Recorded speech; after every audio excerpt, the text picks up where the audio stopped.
ମୋ ପୁତୁରାର ବୟସ 19 ବର୍ଷ। 19 ବର୍ଷ ବୟସରେ ତାର ସେଇ ଲମ୍ବା ଲମ୍ବା ବାଣ୍ଡକୁ ଦେଖି ମୋ ମନ ଭିତରେ ତାକୁ ଘେହିବା ପାଇଁ ପ୍ରବଳ ଇଚ୍ଛା ହେଲା। ମୁଁ ବି ପ୍ରବଳ ବ୍ୟାଧି, ସବୁବେଳେ ଘିଆଁ ଖାଇବାକୁ ମୋତେ ଇଚ୍ଛା ହୁଏ।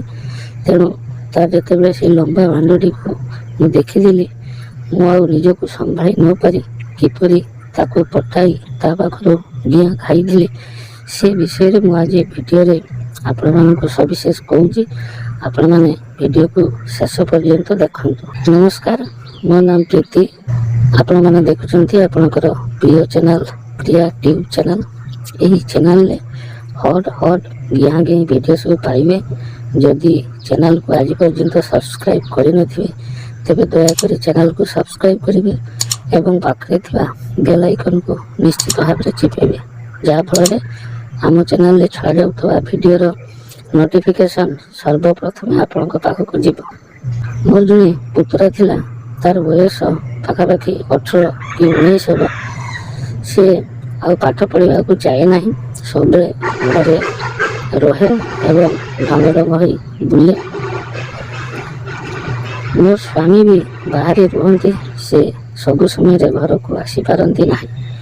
କିନ୍ତୁ ମୁଁ ଏତେ ବେଧି, ମୋତେ ସବୁବେଳେ ଘିଆଁ ଖାଇବାକୁ ଇଚ୍ଛା ହୁଏ, କିନ୍ତୁ ସୁଯୋଗ ମିଳେ ନାହିଁ ଏବଂ ମୁଁ ବହୁତ କଷ୍ଟରେ ମଧ୍ୟ ରାତିରେ ଶୁଏ।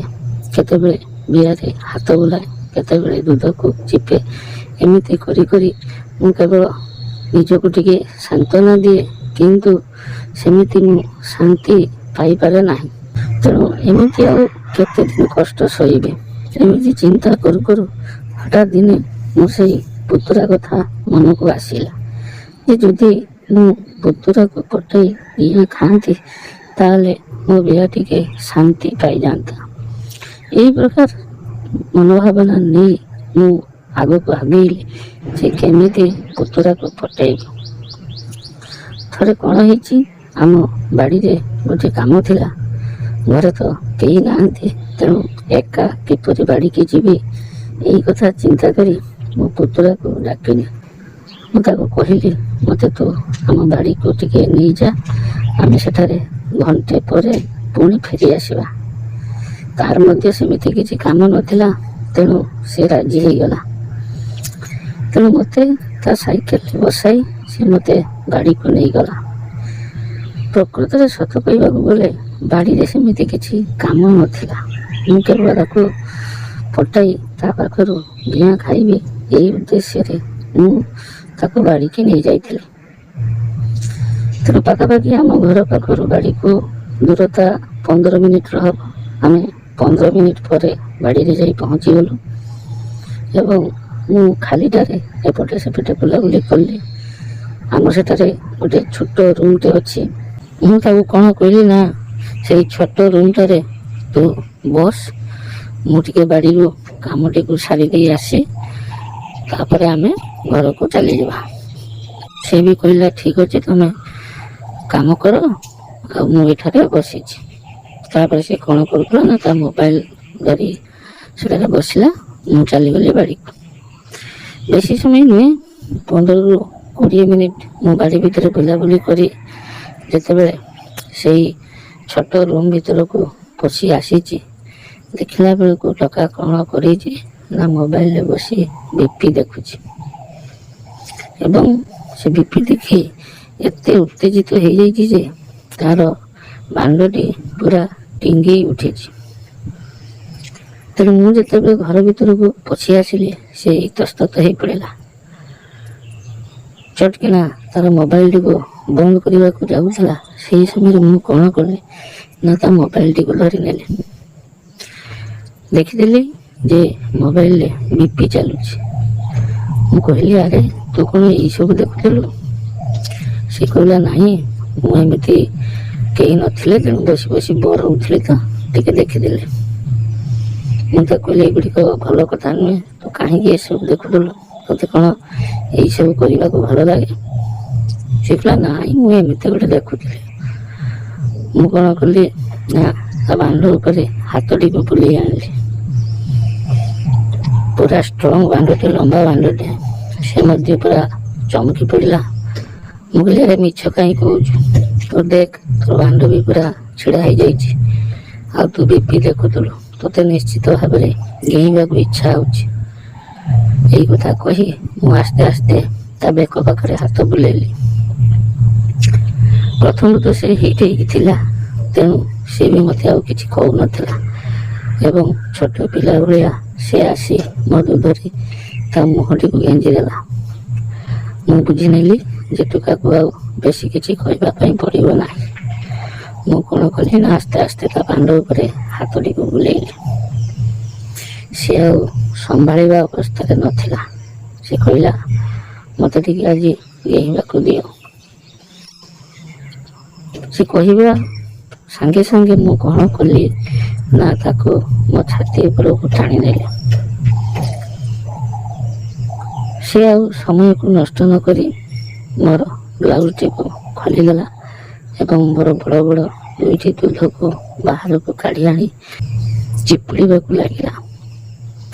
ଦୁଇ ହାତରେ ଦୁଧ ଗୁଡ଼ିକୁ ଚିପୁଡ଼ିଲା ଏବଂ ପାଟିରେ ଦୁଧର ମୁଣ୍ଡିକୁ ଧରି ଚୁଚୁମିବାକୁ ଲାଗିଲା। ଏମିତି ସେ ଖାଲି କରିବାକୁ ଲାଗିଲା।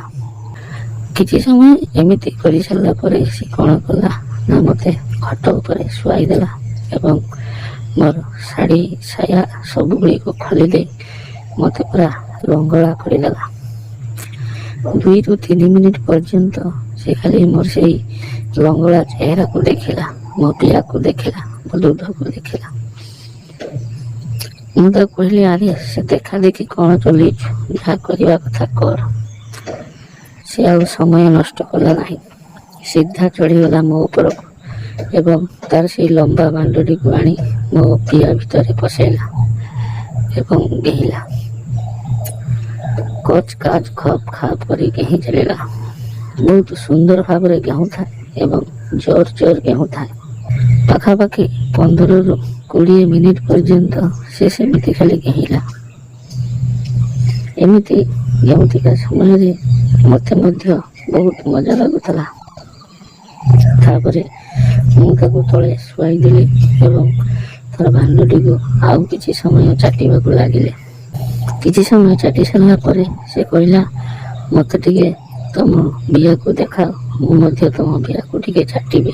ମୋତେ ବିଆ ଚାଟିବାକୁ ବହୁତ ଇଚ୍ଛା ହେଉଛି।